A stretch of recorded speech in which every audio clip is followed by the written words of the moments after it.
What's up guys, Red back once again, and we're going to be getting into some more of your character choices with Who's In. Today's episode is all about RPGs, so no time wasted, let's hop right into it.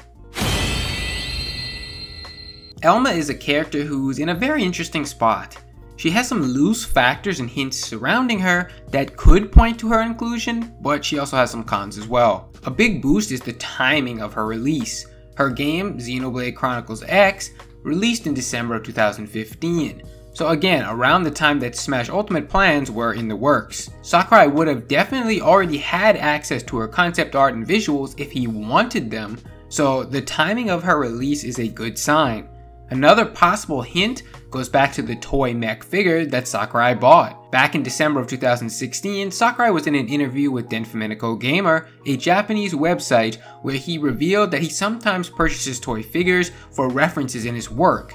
Sakurai went on further to say that he had recently bought a mecha figure to help with his next project, and Sakurai specifically noted that he wanted the rifle gun from the mecha. Now personally, I think he may have wanted this mecha to use as a possible reference for one of the mechs that Elma pilots in the Xenoblade series. It would just make a lot of sense that at that time, Sakurai would be in the development of some of the characters, and as far as I can tell, we still have no one that's been revealed that utilizes a rifle gun of that size. So he must have needed it for something.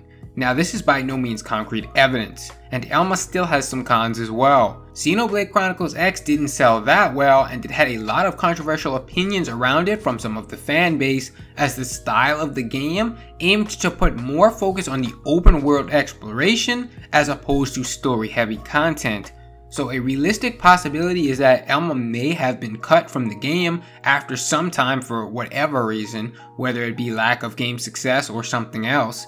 It just feels weird to me though that Sakurai would have bought that figure for modeling and then not used it for a character. I suppose the likelihood of an Elma assist trophy is still possible though, but all things considered, it's really hard to say where Elma is going to land. I had a huge feeling in my gut before the August Direct that she was going to be playable, but as time has dwindled, my confidence in her has faded as well.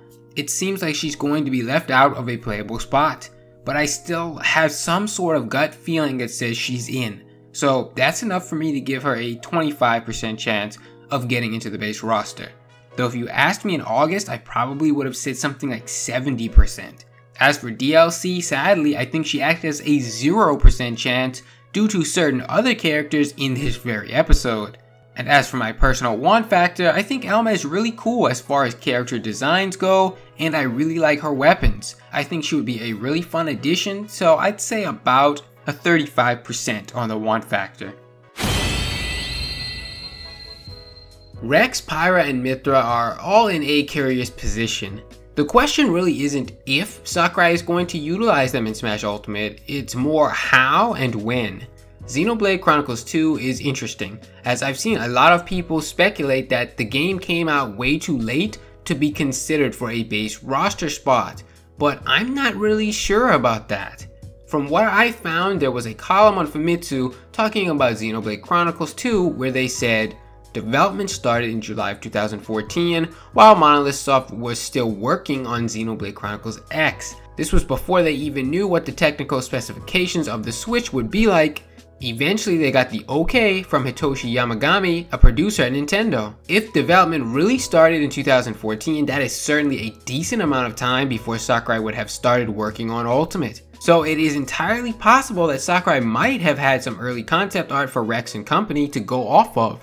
Now the question is whether or not Sakurai felt the game was in need of another Xenoblade rep at the time. Chronicles sold decently, but it's not like it was a top seller, and Chronicles X trended downward in sales compared to the original. As for Xenoblade Chronicles 2, it's actually done really good in terms of sales, outselling both the previous Xenoblade games in only a fraction of the time.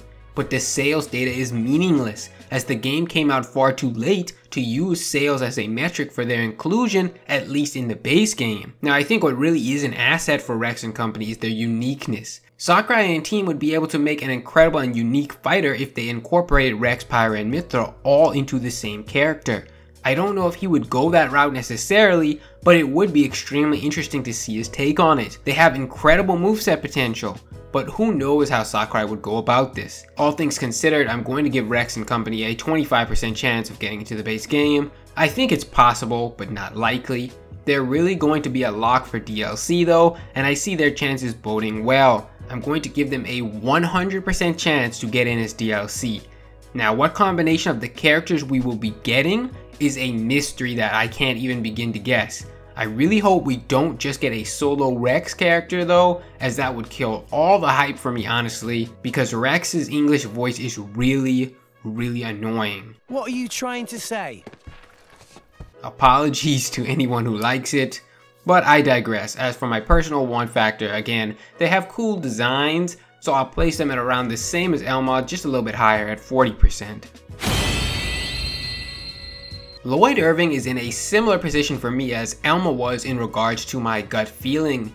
My gut said Lloyd will be in this game, but as time has worn down, his probability has also decreased in my eyes. Lloyd has some things in his favor though. He's a Namco Bandai character, and as you know, they are again working on the development of Smash Ultimate just as they did with Smash 4 with Sakurai, so that is good news. And seeing as they did get a rep in Smash 4 with Pac-Man, it was likely to assume that they'd probably get another representative this time around for Ultimate. Now Lloyd would fit the bill as a solid choice as he's already been represented in Smash before with his downloadable Mii Fighter costume. Many suspect that he did pretty well on the actual Smash ballot, as the series where he originates from, Tales of, is fairly popular in the JRPG realm, and Lloyd's game in particular, Tales of Symphonia, is the second highest selling Tales game of all time. It was also fairly popular in the Western world back when it released on the GameCube, which is always a positive thing to have global recognition rather than just localized to one side of the world. And again, Sakurai is on Lloyd's side as well,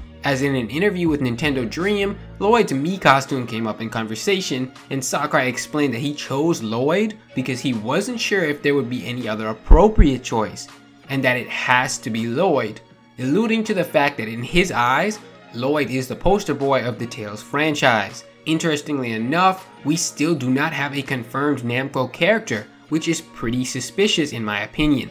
Now they may just be planning something for DLC down the road this time, as opposed to getting a character in the base game, but I would be shocked if we don't get some kind of Namco representation for a playable character, be it base or DLC. So I'm giving Lloyd only a 10% chance of getting into the base game. Again, this was a lot higher back before the August Direct, but given how things have turned out and the information we have to base things off of, it doesn't seem like he's going to be making it in for the base game. As for DLC though, I think he is fairly likely, as he is a popular Namco character that seems to fit Smash's aesthetic, and Sakurai has vouched for the character in the past, so I'd give him at least a 50% chance of being in as DLC. Of course, this is contingent on there not being another Namco character in the game, as if there is, Lloyd's chances pretty much drop to 0 I would assume. As for personal want factor, Lloyd is at 100%. He is again one of my personal wants for Smash that I've wanted in the game for a while, and I'm hoping he gets his chance this time around. But that brings us to the end of this episode guys. As always, leave your comments down below for characters you want to see in the future. Just as a heads up, next episode is all about Echo Fighters, so you know what to expect. Don't forget to watch some of my previous videos if you have time, and subscribe with notifications on for more future content. Thanks for watching, and I'll see you guys next time.